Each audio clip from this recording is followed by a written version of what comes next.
Hi, welcome to Hexus TV. I'm Parm. I'm here today with Laurence, Microsoft's Windows Product Manager.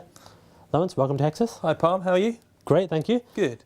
Got Windows 7 here on my laptop. You like it? I do, yeah. I've got to admit, I'm one of those geeky kind of people who has to have Windows as soon as it comes out. So irrespective of if it breaks all my programs, I've put it on there. And probably for the first time in a long time, it hasn't broken any of my programs.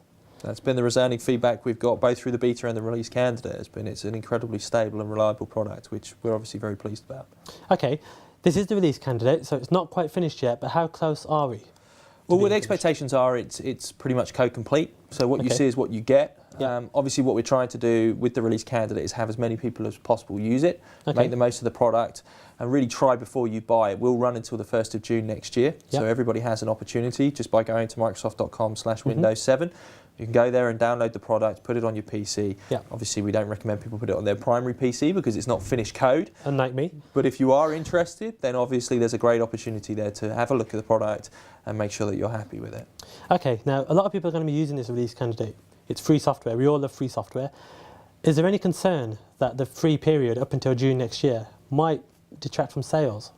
Well, there will be notifications towards the beginning part of 2010 for end users that are using the release candidate that it is a finished product and that they should realistically start to think about what their plans are to move off of it. Right. So if you don't want to buy the product, then you'll have to obviously use your recovery media to reinstall the operating system onto the hardware that you have. Okay. Obviously, we recommend people back up before doing that, otherwise you'll lose all your data. Otherwise, you'll be able to go into retail and buy a version of the product that's applicable for your needs. Okay. Will it be possible to upgrade from the release candidate to the final release without Expectations are no, because it's not release code. We don't want people to carry any bad practice across into the final product, and we want to make sure that people have the best possible experience with the final product. So okay, so that's something for users to be wary of? Exactly, yeah. Okay, release time frame. It's a highly discussed topic. We've seen CEOs and all sorts saying October. Can you give us any indication? Our expectations are that pretty much as we've said all along. So we're expecting the product to be in the market. You're going to give me 3 years, aren't you? No later than 3 years after the release of Windows Vista. Now, we are working very hard to make sure that we get the product out as soon as possible. We understand people are chomping at the bit for the product, and we have taken that on board. But one of the things we are conscious of is we're making sure that the product is of the highest possible quality before we release it, and so we do reserve the right to kind of use the time frame that we've specified. Absolutely, okay. Well, it must be good to see so much anticipation. It is. It's great. The feedback I've had from everybody has been very, very positive. Okay. How important is it to change that perception after Vista, and what are you doing to try and do that?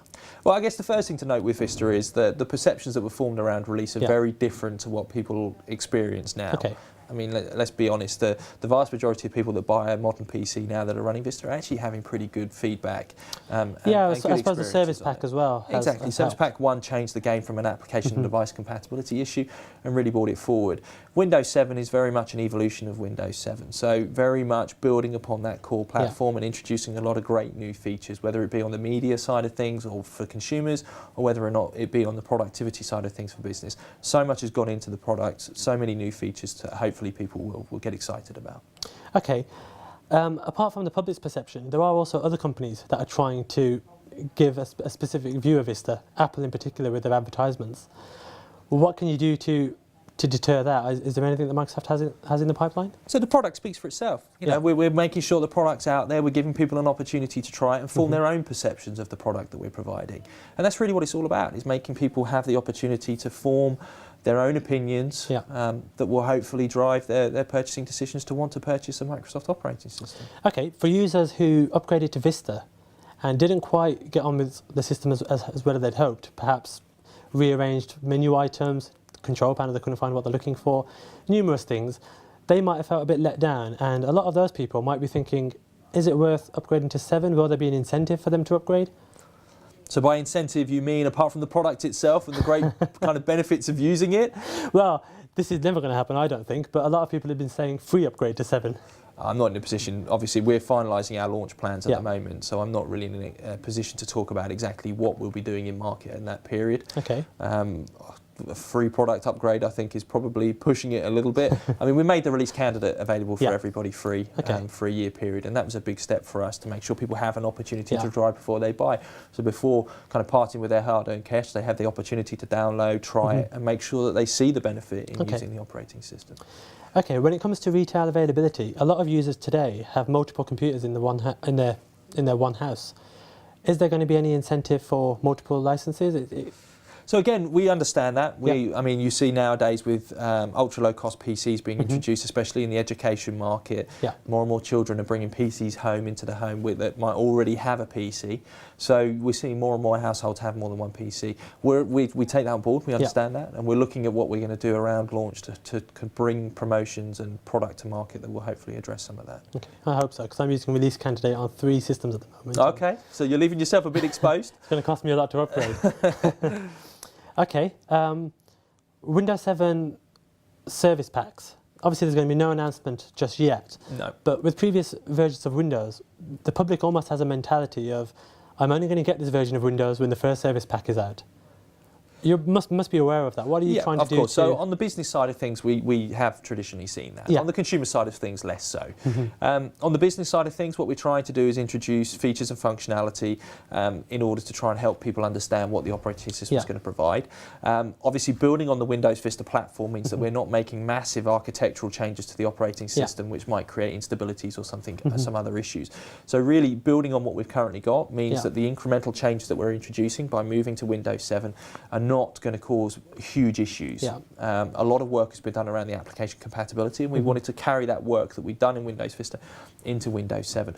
And when you layer on top things like XP mode, so the ability on a Windows 7 professional PC to have an XP virtual machine running in the background and presenting out your XP applications to you will hopefully help customers overcome some of those issues. XP mode, for our viewers who aren't aware, what is XP mode? So XP mode, again, taking on feedback and understanding around kind of business users specifically and some of the challenges that small businesses have moving to the latest version of the operating system, because they might have legacy applications, whatever they might be, whether the company's gone out of business or for whatever reason it's not supported anymore, or companies have changed their product lines and where they're moving to. They still need to use those applications in order to run their businesses. So we understand that. And maybe there are some compatibility issues moving to Windows Vista. And we understand that because 7's built on Vista, there may still be those issues moving to Windows 7. So what we try to do is give companies an opportunity to move to Windows 7, but still use those older legacy applications. XP mode is a free download if you need it, or hopefully will be pre-installed on a PC, a Windows 7 professional PC when you buy it. Right, okay. What it is it's a Windows XP virtual machine. So for a virtual machine is essentially another operating system that sits within your operating system. And what that will allow you to do is it'll allow you to install those XP applications into that virtual machine. And then from an end user perspective, all they'll see is in the start menu with XP applications, a list of all the XP applications that are in that XP virtual machine. You'll click on it, in the background it'll load up the virtual machine and just present out that application to you. So from an end user perspective, it looks like a Windows XP application running in Windows 7. Okay, so that should ease the transition from XP to 7. That XP mode is hardware based though? It is hardware based, yes. It is dependent on the hardware. So what are people going to need? So we're working through with the different system component manufacturers to ensure there's visibility on exactly what's going to be required to run the virtual PC from a virtualization perspective. Obviously we're using the hardware, so that means that obviously the hardware has to support it. So we're making sure that obviously if it's pre-installed, Windows 7 Professional with XP mode, obviously we would expect all the hardware to support it for obvious reasons. But for whatever reason, maybe you haven't got a kind of a Windows 7 Professional PC, you've upgraded to Windows 7 Professional and you want to use XP mode, then we need to be very clear exactly what the requirements will be in order to use will Microsoft be providing a tool, maybe a hardware analyzer, just to see? So at the moment we haven't finalised exactly what the plans will be. We're working through the process with the different component manufacturers to work out the best way of delivering the best possible experience to the end user, and so you should expect to see more around that. Okay, brilliant, that's XP mode. Before we finish this segment of the show, what are your hopes for Windows 7 when it reaches market? I mean, I just hope that everybody has a great experience whilst using the product, that they enjoy actively using the product, and that they get the best possible environment to do, whether it be homework, whether it be your work in general, or whether or not it just be day-to-day usage of your PC from a consumer perspective. I just hope they all enjoy the operating system as much as I do. Perfect. Okay, Laurence. Well, I'm enjoying it so far, so Brilliant. hoping that it reaches those expectations at retail. Thanks for watching Hexus TV.